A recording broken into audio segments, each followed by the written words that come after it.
Olá, hoje a gente vai mergulhar num tema importante, o transtorno do espectro autista, o TEA. Mas com foco um pouco diferente, né? Nos adultos. Muitas vezes a gente fala mais das crianças. A gente recebeu aqui um material bem interessante para guiar nossa conversa. Um artigo acadêmico que olha para o papel da enfermagem e também um manual, sabe, super completo, sobre os direitos das pessoas com autismo aqui no Brasil.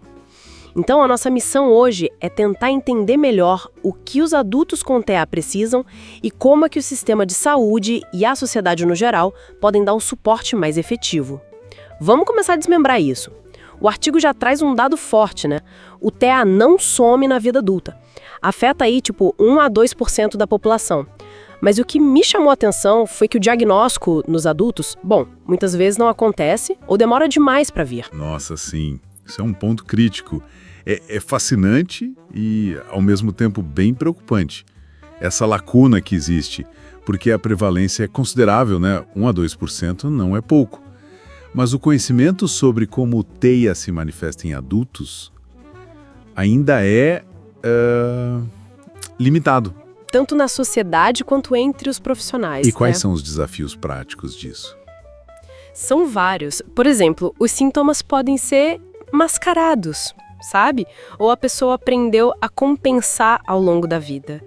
Ou então são confundidos com outras coisas. Ansiedade, depressão, que muitas vezes até existem junto com o TEA. Comorbidades, né? Exato. E tudo isso junto dificulta muito o diagnóstico e reforça a urgência da gente ter ferramentas melhores, um olhar mais treinado para essa faixa etária.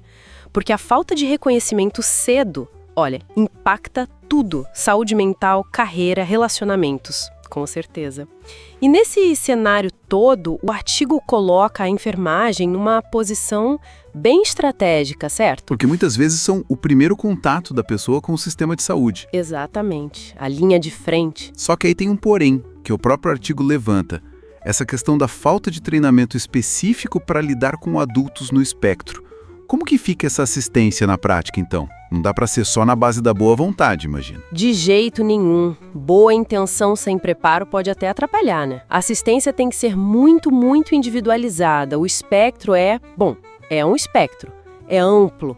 Os níveis de suporte que cada um precisa variam demais. E o artigo dá exemplos de como seria esse cuidado mais preparado? Dá sim. E são exemplos bem práticos, que estavam lá no quadro 2. Coisas como criar um ambiente na consulta que seja mais calmo, mais previsível, avisar antes de qualquer toque, qualquer procedimento.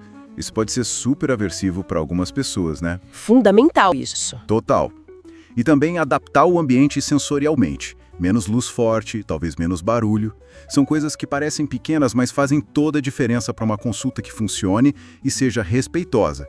E isso, claro, não vale só para a enfermagem, né? Para toda a equipe multiprofissional. Entendi.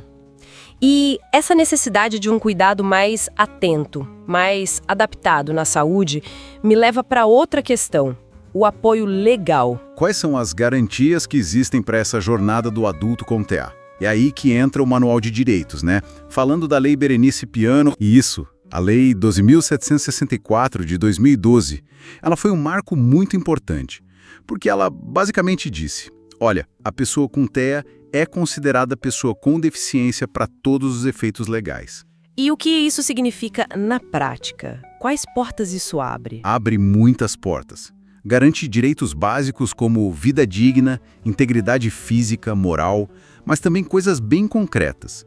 Educação inclusiva, moradia, acesso ao mercado de trabalho e, claro, um ponto crucial, acesso à saúde, completo. Desde o diagnóstico, passando pelo atendimento com vários profissionais, psicólogo, fono, terapeuta ocupacional, até os medicamentos. E a questão dos planos de saúde, sempre um ponto sensível. Muito. E o manual toca nisso. Ele menciona que, pelo menos em São Paulo, a Justiça já entende que os planos não podem limitar o número de sessões de terapia. Se o médico prescreveu, tem que cobrir. Isso é enorme, quebra uma barreira financeira gigante para muita gente. Sem dúvida. E o manual vai além, né? Detalha outros direitos do dia a dia. Eu vi lá sobre a CIPITIA. Ah, sim. A Carteira de Identificação da Pessoa com TEA, Lei Romeu-Mion. Ajuda muito na hora de identificar a pessoa e facilitar o acesso aos direitos. E tem mais coisa, né?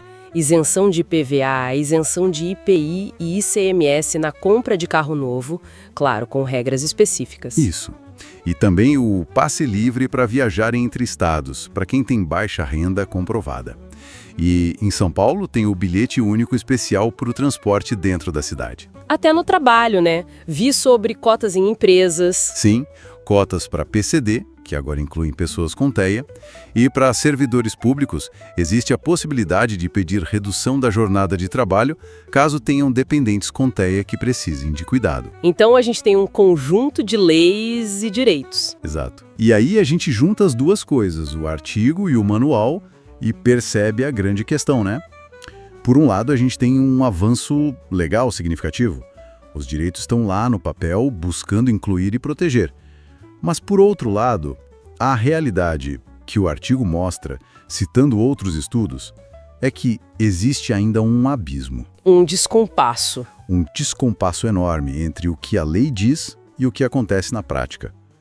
A dificuldade no diagnóstico adulto que a gente falou, a falta de preparo dos profissionais, as barreiras para realmente acessar os serviços, o suporte depois do diagnóstico. Quer dizer, o direito existe, mas chegar até ele ainda é uma luta. Exatamente. A concretização desses direitos ainda enfrenta muitos obstáculos. Então, para a gente ir amarrando, o que fica claro é que não adianta só ter a lei, né? A gente precisa e urgentemente de mais consciência sobre o autismo na vida adulta, precisa capacitar de verdade quem está na linha de frente, enfermeiros, médicos, todo mundo, e criar jeitos de garantir que esses direitos saiam do papel e melhorem de fato a vida das pessoas. Parece que tem um vão aí entre o direito garantido e o suporte que chega na ponta. Perfeito. É exatamente isso. E acho que isso nos deixa com uma pergunta importante, uma provocação para quem está ouvindo a gente. Considerando essa complexidade toda do TA e essas barreiras que ainda existem entre a lei e a vida real, como que nós, como sociedade, e aí incluo profissionais, familiares, todo mundo podemos ajudar a construir essa ponte? Como a gente passa do reconhecimento dos direitos para a garantia de acesso e suporte individualizado de verdade, no dia a dia de cada adulto no espectro? O que será que falta para essa ponte ser de fato construída e sólida? Muito obrigado por ouvir esse podcast até o final. Se você gostou, considere se inscrever e deixar um like. Até a próxima!